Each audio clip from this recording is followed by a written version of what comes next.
Welcome to the course on biostatistics and design of experiments. We are talking about ANOVA, two-way ANOVA, and the most important point which I introduced in the previous situation is interaction between two variables or two main effects or two independent variables. So, if it is not an additive, suppose when I am changing temperature and when I am changing pH, at one particular value of pH it appears to go like this, in another value of pH instead of going almost parallel it seems to be sort of converging. So, obviously there is an interaction between pH and temperature, okay. Or you may have a situation like this, at one pH the yield goes up as I change temperature, but at another pH yield is dramatically rising. Obviously there is an interaction between pH and temperature, okay. So, interactions are very important, I said, and we need to study interactions, and only when you do replications you will be able to study interactions. Without replication of data you will not be able to study interactions. Okay, let us look at one more problem, okay, which again looks at a two-way ANOVA, okay. It is called a two-way ANOVA. Okay. So, here in this particular problem we are looking at the production of a quorum sensing molecule. Quorum sensing is a very important concept in bacterial biofilm formation, okay. So, the bacteria goes and attaches to surfaces, and it could be any surface, it could be a inert material, synthetic material, biological material. So, when the bacteria settles and it produces EPS and proteins, carbohydrates, they form a layer which is called biofilm, and biofilm is very important for the growth of microorganisms and so on actually. And a molecule AHL, acyl homoserine lactone is involved in identifying the quorum, okay. So, bacteria produces this AHL, and when there is sufficient amount of AHL that is observed by the bacteria, they know that the amount of bacterial is high. So, they go into a different phenotype and they start forming biofilm. So, that way it is called a signaling molecule AHL, okay. And AHL has many implications. So, if I can prevent AHL, I may be able to prevent the biofilm formation. The AHL of one bacteria could be toxic to another bacteria, so that is more like a defense mechanism and so on actually. So, there is some interest in looking at bacterial AHL production and use this as an antibacterial compound and so on actually, okay. So, production of AHL, this quorum sensing molecule, is being optimized using 4 different media A, B, C, D, and 5 different organisms. Many organisms produce, as I said, lactones are formed as AHL signaling molecule. In some cases there are peptides that are formed, okay. So, and then even in the lactones there are different types of lactones that are produced by these organisms. So, imagine you are testing 5 organisms and 4 different media for AHL production, and you get you are doing a replicate. So, obviously you have 2 sets of results, the amount of AHL produced in milligrams per liter, okay. So, now you have been asked to perform a two-way ANOVA. So, basically you have 40 data points, so totally 39 degrees of freedom, okay. Now, let us put it down in the usual form. So, we have the replicate data also here, replicate data for each one of the organism also here, okay. So, we have totally 40 data points. Now, we can get a media average, just take the average of all these columns, that is called the media average. So, for media A the average comes out to be 20.1, media B 19.4, media C 22.1, media D 18.1. Similarly, for organism also we can get an average if you go this way. Again 10 data points for organism 1, 10 data points for organism 2. So, we get the average for organism. So, we can get the media average, we can get the average for organism, we can get the global average, that means average of all averages. So, we get the global average is 19.925, Okay. Now I need to find out media sum of squares, you all know how to do it, right, you have done it now many times. So what do I do? So I have average for each one of the media. So what do? I subtract from this global, square it up, okay, and multiply by 10. Why? Because there are 10 data points here. 10 into 20.1 minus 19.925 square, okay, 10 into 19.4 minus 19.92 square, and so on. So for the media you get 4, you add up all of them, that gives you media sum of squares, understand. So that is called the media sum of squares. Now let us go for organism sum of squares. So you have organism average here, okay, 5 different averages, okay. So what do? You take 19.75 minus global, square it up and multiply by 10 because you have 10 data points, simple, right. That is what I am doing here, 10 into 19.75 minus 19.925 and so on. So here 10 into 18.5 minus 19.25 square, okay, and so on. 10 into 19.375 minus 19.25 square, 10 into like that, 22.62 minus 19.9 square, 10 into 19.37 minus 19.9 square. So for organism you will get 5, you add up all of that, that will give you a organism sum of squares, okay. So we get media sum of squares, we get organism sum of squares. Now total sum of squares, you have to take the sum of squares with respect to the x double bar, the global average is called the x double bar, right. So what do? 20 minus 19.925 square, like that, 20 minus 19.925 square, 18 minus 19.925 square, 20 minus 19, like that, you get this entire exactly here, and then you add up all of them, that will give you the total sum of square 196.775. Okay, now how do I get the error sum of squares? Now you have, every time you have replicated, so obviously this is an indication of the error, right. So if you take an average and then the change difference from the average, square it up, that is an indication of the error. So then you can add up all of them, okay. So again I am showing the same data here. If I take the average of 20 is 20, 18, 20 is 19, okay, and then 19, 19 is 19, 22, 24 is 23, 19, 20 is 19.5. Similarly here 19, 20 is 19.5, okay. So you will get 5 data set, okay. These are average of each one of these groups. So how do I take the sum of squares? So 20 minus 20 square plus 20 minus 20 square, 18 minus 19 square, 20 minus 19 square, 19 minus 19 square, 19 minus 19 square, 22 minus 23 square, 24 minus 23 square, like that, because these are indications of the error, because these are deviations from the mean. So you have this box where you have repeated, and the deviation from the mean of this each group is the repeat sum of squares or error sum of squares, and if you add up all these you will get the error sum of squares here, you understand. So we get the total sum of squares, you know how to do the total sum of squares, you are subtracting from the global average, you know how to do the media sum of squares, because we have 4 media, each media will have its own mean, you subtract from the global, square it up, multiply by 10 because 10 data point.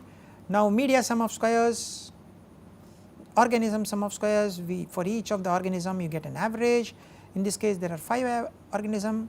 So each of these you subtract from the global, square it up, multiply by 10. Why 10? Again there are 10 data points in this particular situation, so you add up all of them, that will give you the organism sum of squares.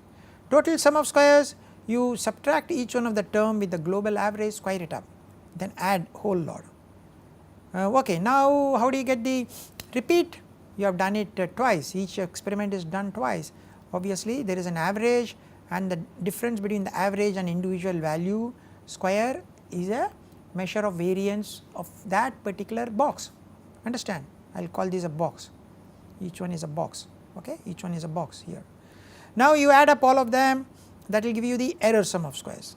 So we have the total sum of squares, we have the media sum of squares, we have the organism sum of squares, we have the error or repeat sum of squares. So if you add all these 4 and subtract from total sum of squares, that should give us interaction sum of squares, okay. So we have 4 media, so we will get 3 degrees of freedom, okay, and media sum of squares, as you see, 83.675. So we put that as 83.675. There are 5 organisms, we have 4 degrees of freedom. Organism sum of squares is 79.65, okay, 79.65. Total is 196.775, 196.775. Degrees of freedom is 39 because we have 5 organism and 4 media. So 5 into 4 is 20, repeated each one twice, so 20 into 2 is 40, 40 minus 1 is 39. So organism into media, you get it as 3 into 4, 12. Now error sum of squares, we got it as 21.5, 21.5. We know total 39, media we know 3, organism is 4, organism into media is 3 into 4, 12. So 12 plus 4 is 16, 16 plus 3 is 19, 39 minus 19 is 20, okay. This is how we calculate the degrees of freedom. Now each of the sum of squares we divide by the degrees of freedom to get mean sum of squares. 83.6 by 3, 79.6 by 4, 11.9 by 12, 21.5 by 20. You understand? Now how do I calculate f value? Here I am introducing something different. I am talking about fixed effect model and random or mixed effect model. So we have been all the time dividing by error, right, that is called a fixed effect model. So 27.89 by 1.1075, 19.9 divided by 1.075, 0.995 divided by 1.075, okay. So these are the f ratios. Now in the random or mixed effect model, what do you do is, okay, the interaction is divided by error, but main effects are divided by interaction. So in the random or mixed effect, 27.89 divided by 0.99, 19.91 divided by 0.99 and 0.99 divided by 1.075. So there is a difference between fixed effect model and the random effect model. In the fixed effect model, you divide every MSS with error, whereas in the random effect model only the organism media, that is the interaction effect, you divide by error, whereas the main effects are divided by the interaction effect. Okay, now we go to the F table. We have 3 and 20 degrees of freedom, or 4 and 20 degrees of freedom for 0.095, 3 and 20 degrees of freedom 3.1, okay.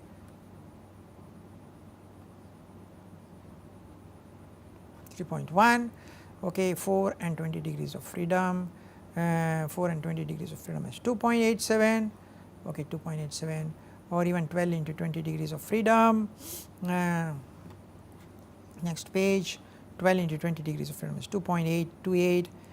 These are actually valid for fixed effect model. For random effect model, I will be it is not 3 into 20 degrees of freedom, it will be 3 into 12 degrees of freedom, because in random effect model you are dividing by the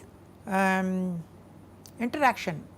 So it will be 3 into 12 degrees of freedom. So in 3 into 12 degrees of freedom, if you are looking at, you will use 3.49, okay. So this F table for random effect model will be 3.49, and 4 into 12 will be 3.26, okay, 3.49 and 3.26, okay. Do you understand? Because your degrees of freedom has gone down, so 3.26 and 4.2, okay. So if you look at this say fixed effect model, you see that the F value which you calculate from ANOVA as against the table value. So media has a very strong effect, Okay. So, obviously there we take the alternate hypothesis media has a strong effect, and then organism also has a strong effect here, okay, whereas interaction does not have any effect, whether it is a fixed effect or the random effect model. Okay. So, out of these so if you look at all these data, so we have these 4, okay. Okay. We have these 4 different media, we have these 5 different organism. So, this particular media C seems to be producing largest amount of this particular molecule, and similarly organism 4 seems to be producing largest amount of this molecule. So, as you can see, it is very difficult to use 2 sample t test. So, we have to solve it by ANOVA, and ANOVA also gives this 2-way ANOVA. We are looking at the main principal effects are the organism and media, and the interaction which we saw, that is the interaction between the organism and media. In this particular case we do not see any interaction because this calculated value is much smaller than the table value, understand.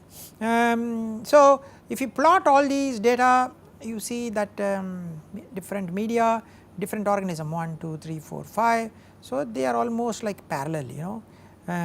So, they are not crisscrossing or going up and down. So, all the organisms approximately perform in the additive way towards these media. Okay. If you compare this particular graph as against your previous problem, if you remember, okay, they were going almost like this, you know, 2 drugs and male and female.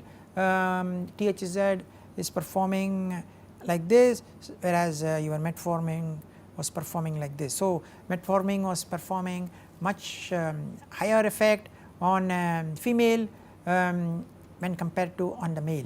So, both the drugs are almost similar, little small differences on male, whereas metformin was performing very differently when compared to THZ on female. So, there was an interaction, the lines were not parallel, whereas in this particular case you see that the lines are parallel, almost parallel.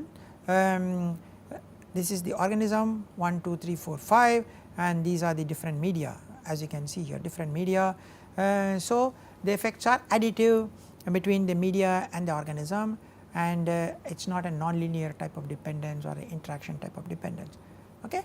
Now, the important point here is we had enough data sets, so we are able to understand interaction also. Suppose I did not do a replication, okay, I did only one experiment in each case. Okay, what happens? So, I have done only one experiment in each case, I did not do a replication. Okay, so total number of data points are 20. So, my degrees of freedom for total is 19. Media, there are 4 media, no change. So, degrees of freedom is 3. Organism 5 organism, degrees of freedom is 4.